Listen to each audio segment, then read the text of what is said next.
So, whenever we talked about the Forensic Forecast Awards on the Slack a little bit earlier on, what we ended up with was some people asking questions like, what are we voting for? We don't have any idea what any of this is. So I thought that I would just do a very brief, quick explanation. So what are the awards? Well, basically, what we do is that every year we try to celebrate the people in the digital forensic field who have made a difference in this last year. So that being said, what I decided to do now 13 years ago was host the first ever Forensic Forecast Awards. Since then, we've rolled on every single year. We've had thousands of votes. We'll get into that here in just a moment. But basically, we have people voting for various different categories for people and products and other things which have made a significant difference in people's lives. So, that being said, so far, in the last 12 instances of the Forensic Forecast Awards, we have given out 123 different awards. So that's quite remarkable when you think about it. So to different companies, different people, we've given those out. They're only like the core ones. They're not the unofficial ones, which I do from time to time either. This year, we received around about 25,000 votes in total, which is superb. I couldn't ask for more, even though I did quite frequently in the Slack channel. In total, we have about 300,000 votes now cast since we started the awards back in 2009. I just want to say thank you to everybody who's been involved in that, whether you won an award, whether you were nominated and didn't win, which was Heather for so many years, and or whether you just nominated or voted someone. Everything that you do in regards to the awards makes a significant difference. So thank you very much. Also, want to point out that all of this that I do award-wise, from setting up the nominations and the voting and coming and presenting the awards and even providing the actual physical awards themselves, which look like this. All of this is done at my own cost, right? I don't ever ask anybody for any money. I don't take payments or anything like that. All of the voting and everything is done by you, the community. So it means that the voting does not get swayed one way or the other, that those people who are nominated in that phase are the people who get put forward for voting, right? So there's just no question. Now, there have been some questions as to whether Clippy or not. I'm suppressing voting on Clippy. No, just not enough people are voting or nominating for it. So yeah, suck it, Tom. All right, now, one of the things that I like to do every year is do the awards based on a certain thing which has happened, right, in like the last year, something which is big in the last year. So last year, obviously, we did a presentation which was quite distasteful, but based on COVID, right? And you can see right up here, like there's our little COVID slide that we used up at the top. We've had a Texas-based one. One year, I don't know what I was thinking, but we had a Pokemon Go-based award show. And then we've also had Minecraft-based, where I spent really quite a frustrating 2 weeks putting slides together in Minecraft, like building the slides themselves. I'm never doing that again. That was far too much work. And I don't have an intern. So that's not going to happen again. And then for those of you who may not have seen the forecast awards where we did everything that was Marvel based, where I did a nice little video. I'll post a link to that video in the Slack channel a little bit later on, and everyone can take a look at it. But so as you can see, various different things that we've done for the awards over the years. And so I wanted to think of something good for this year. And so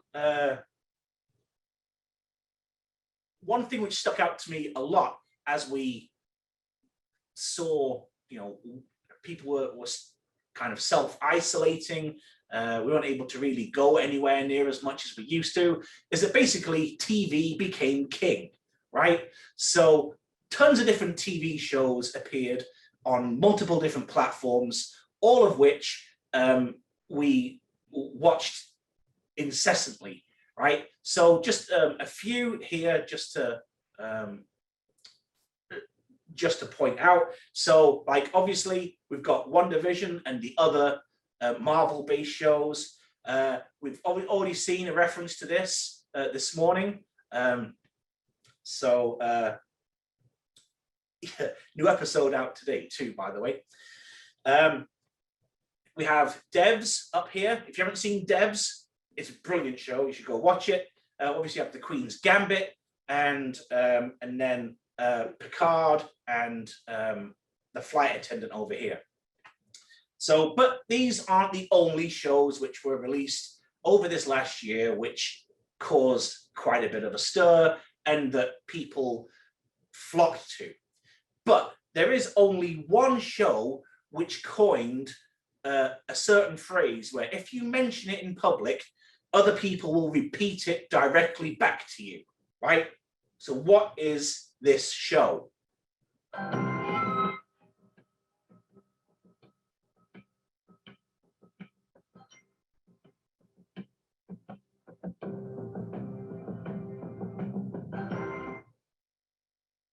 So there you have it, right?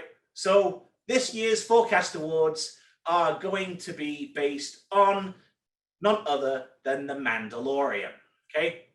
So without any further ado, let's get into the awards. Oops, let's try not to do that again. Oh, for goodness sake. This is what happens with PowerPoint sometimes. I have to leave it and let it go. Goodness sake. No, stop! All right. This is obviously becoming frustrating. Give me 1 second.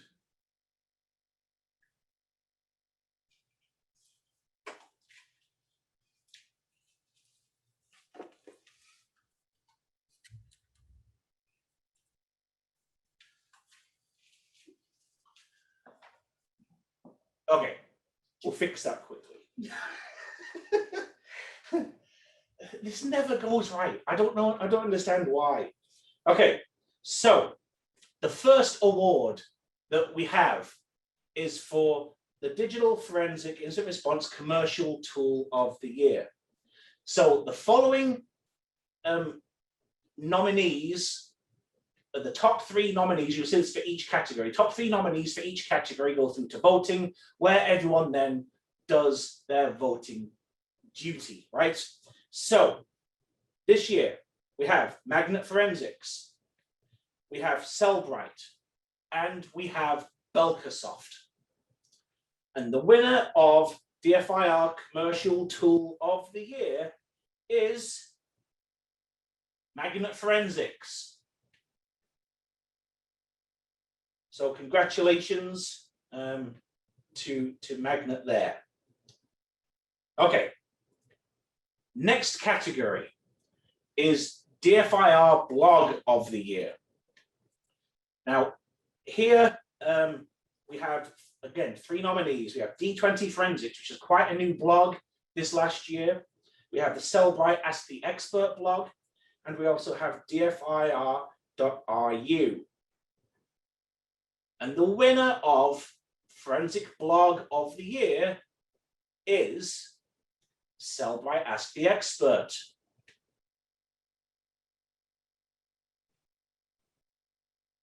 Okay. Next category is Book of the Year. Now, I will just preface this by saying that in amongst the awards this year, in order to get everything on the slides in a readable manner, I had to do a little bit of abbreviating, right? So The AI, machine learning, and deep learning, that's just abbreviated from basically a paragraph which is used for that book title. So I've done that with a couple of things, as you'll see throughout the awards today. So the nominees for this are Practical Mobile Forensics 4th edition, Applied Incident Response, and AI, Machine Learning, and Deep Learning. And the winner of DFIR Book of the Year is Practical Mobile Forensics 4th edition.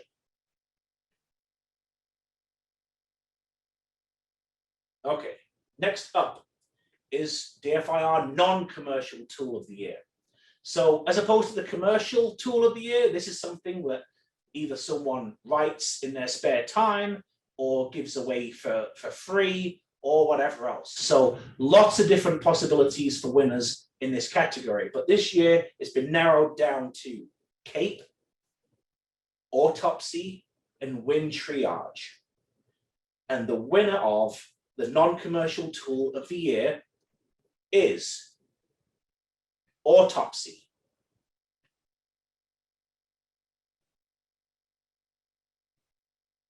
I know that last year I had like a whole bunch of people like applauding between each thing. I'm not going around looking for those videos anymore. I've done that twice now. I just no. All right. Then this year, after nominations were kind of already in, as we're coming up to actually doing or finalizing the list of nominees, I had several people reach out to me and ask why we don't yet have a category for like CTF, Capture the Flag, or Challenge of the Year award. And I said to those people, well, why didn't you ask me about it? I mean, every single year I say, if you have any ideas about different categories that you want to be included, just let me know and I'll see what I can do, right? And then so all these people came in with ideas like 2 days before I was finalizing the list of nominees, but oh well. So yes, I listen, right? Apart from when it comes to clipping, I definitely listen. So the nominees in CTF or Challenge of the Year are Cellebrite, OpenSock, and Magnet Forensics. And the winner of CTF or Challenge of the Year is Magnet Forensics.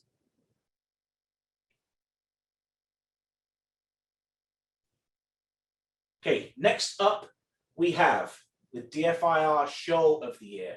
Now I want to be very clear, and I've tried to explain this, I don't know how many times, right? But I always get the question. Show of the Year is not like a trade show, right?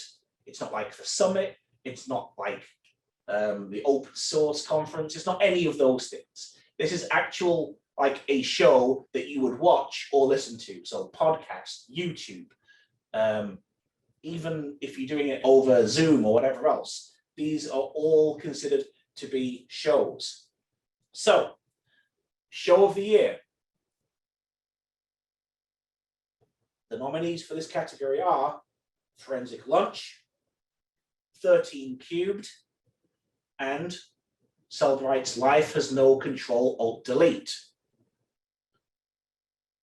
And the winner of this category for 2021 is Life Has No Ctrl-Alt-Delete.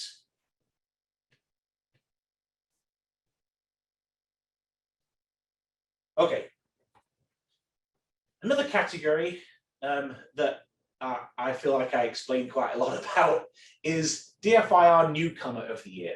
Now, what do we mean when we say newcomer? Well, this can be a variety of different things. It could be somebody who's just getting started in the field of digital forensics.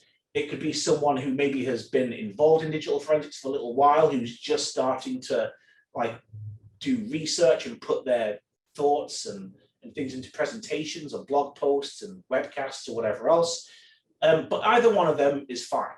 All right. So this year, DFIR Newcomer of the Year, Aniello Citarella, James Duffy, and Jason Wilkins are the nominees. And the winner of this category is James Duffy.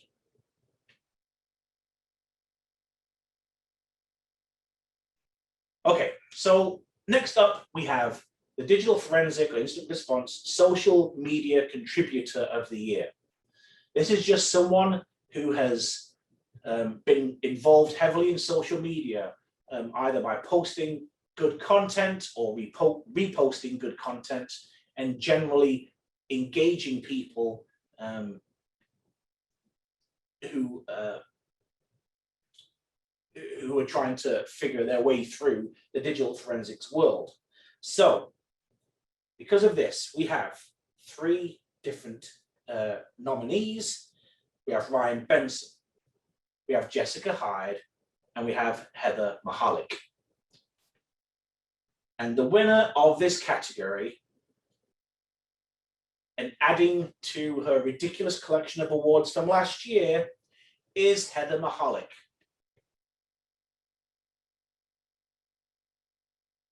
Oh, yeah, hang on, I have to do something for this one.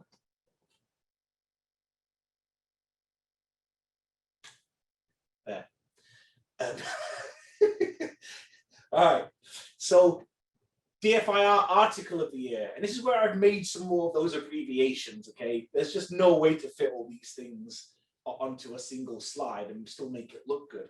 So DFIR Article of the Year, the Cellebrite one with Bluetooth connections to solve crimes, generic metadata time carving, and then this one at the bottom, again, it was another freaking paragraph, but essentially wrapped it up, extract VSNs from event logs, right? So the winner of DFIR Article of the Year is the Cellebrite Bluetooth connections in solving digital crimes. So I believe that's another award for Heather.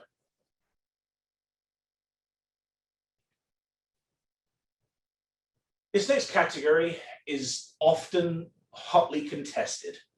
And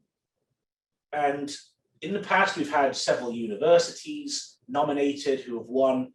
This year, however, we've kind of come back and we're now focused back on the companies which provide the software and thus the training to use their software. So the DFIR degree or training program of the year, the nominees are Cellebrite, SANS, and Magnet Forensics. And the winner of this category, and this is in no way fixed, right? But it's SANS. Specifically, moreover, I want to say the SANS Forensics curriculum, because that's clearly the most superior curriculum around. Okay, DFIR Mentor of the Year. Now, this is someone who has been in the field for a while and who imparts their knowledge and wisdom to anybody who requests it, okay? So this is quite a new category. We've only had it for a couple of years. And the reason that I decided to include this was because so many times I had people come up to me and say, you know, there's someone who made a real difference in my career, who took me by the hand and showed me how to do an investigation, how to write a report, how to use the software and everything else. But it's a bit more than that too, right? It's about giving encouragement and helping the next generation of digital forensic experts who are coming through the ranks to feel validated, especially at this time where, as we talked about this morning, you know, it's difficult for people who are trying to find their place in the world again, and especially in this field. So just someone who is kind, hopeful, and does a lot for the encouragement of other people. So in this category, the nominees are Josh Bronte, Heather Mahalik, and Jessica Hyde. And the winner of Mentor of the Year, again, is Heather Mahalik.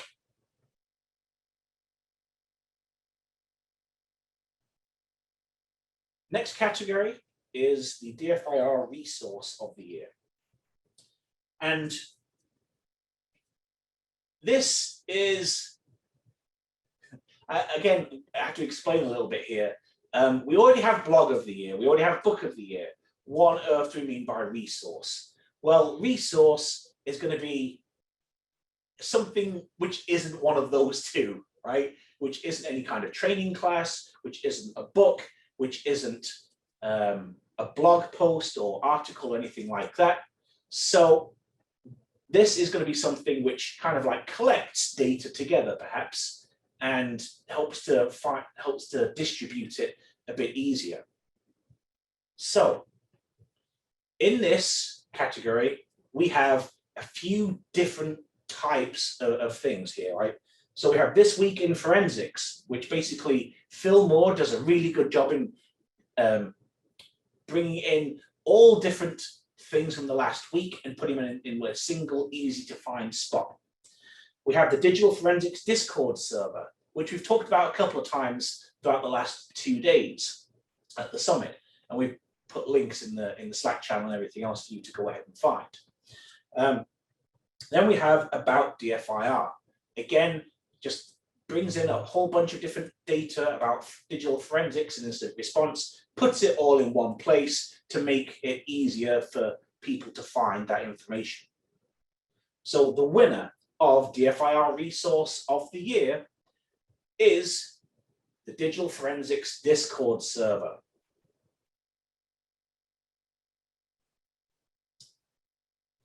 Okay, so now we come on to the last two items. And these both of these categories are very much hotly contested. If I were to show you the pie charts that I have, which show you the split of voting in here, it is each person, or each group, in this case, each team, is less than 1% apart. That's how tight this voting is. So for DFIR Team of the Year, we have Bulkasoft, Cellebrite, and Magnet Forensics. And the winner of this category is Magnet Forensics.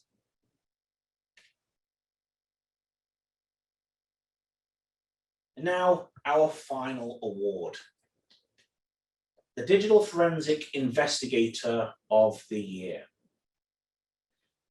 Now, this is going to be somebody who has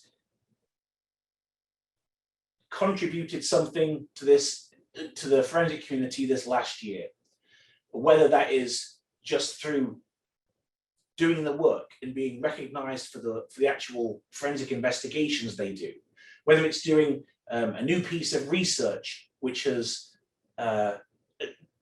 been widely accepted and has been used by many people in their own investigations, or has just been so out there and available to everybody to help with things that people just want to show their appreciation.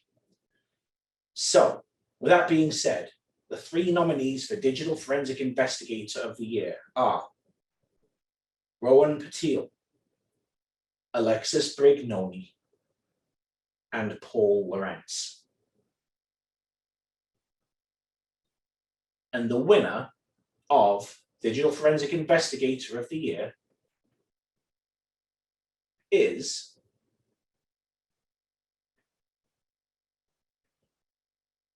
Paul Lorentz.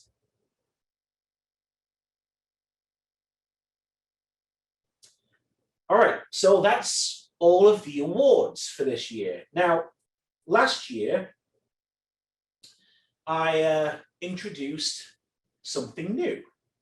It'd been on my mind for quite some time, and I really wanted to show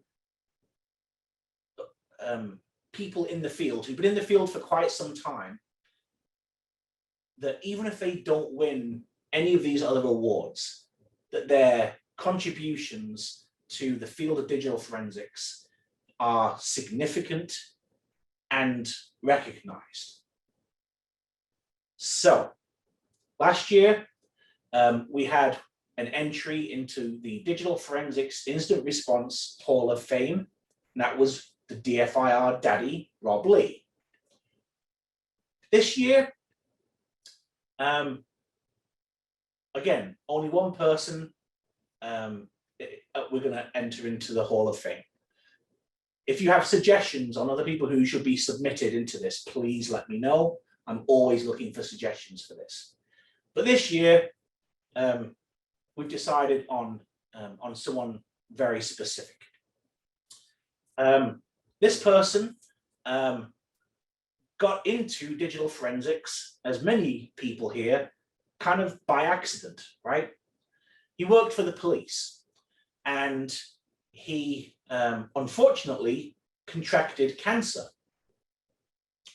And when he did this, it was no longer viable for him to go out and do the regular policing work. So they decided to put him into cyber, right? So as he was working in the cyber department, he realized that there was, while there were a lot of really good forensic tools at the time, that there was a lot of stuff which was also being missed, or that people just weren't willing to dig down and get to. So he released a piece of software, very cheap, by the way. It was only $50 or something when it first came out. And it was parsing and finding all kinds of artifacts, which people never really took that much interest in previously, at least from what I've been able to see. Then, as people started to show interest in this piece of software, he decided to leave the police force and focus his efforts on producing this piece of software full time. The software went through a name change. He established or co-established a company that would focus specifically on producing and updating this tool. And from there, that company has kind of exploded with employees all over the place now. You can't go to a conference without tripping over somebody from this specific company. And quite frankly, they do a fantastic job in hiring. Everyone who I've met from this company have been wonderful people who I just have a great deal of respect for. So in case you hadn't already figured out who I'm talking about here, this year's inductee into the DFIR Hall of Fame is none other than Jad Saliba. So congratulations, Jad. Very well deserved. Thank you for everything you do. And maybe you can reply to some of my emails now instead of just ignoring me like the big shot you are. Kidding, of course. Jad is actually one of the nicest people I've ever met, and nothing but respect for him. This is the way. All right. Last thing before I get cut off and someone brings in the shepherd crook and pulls me off the stage. Let's talk about our friend Clippy, right? Now, I addressed this a little bit earlier on, but it's worthwhile addressing again. I do not suppress votes, right? I do not suppress nominations. The fact of the matter is, Tom, no one cares about Clippy, right? You and your small gang of thugs who like to try and vote from the floor, never going to succeed, right? That is just the way it is. So, yep, Clippy, no, absolutely not. I have spoken. All right, so that's it for another year of the Forensic Forecast Awards. Thank you very much for your participation. And I would, love to be back in person next year, hopefully, to do these one-on-one where I can actually see and hear people's reactions instead of just talking to a screen, which is kind of anticlimactic. But anyway, hope everyone has a pleasant rest of your day. Enjoy your weekend. And if you're taking a class with Sans at the summit next week or anywhere else, have fun.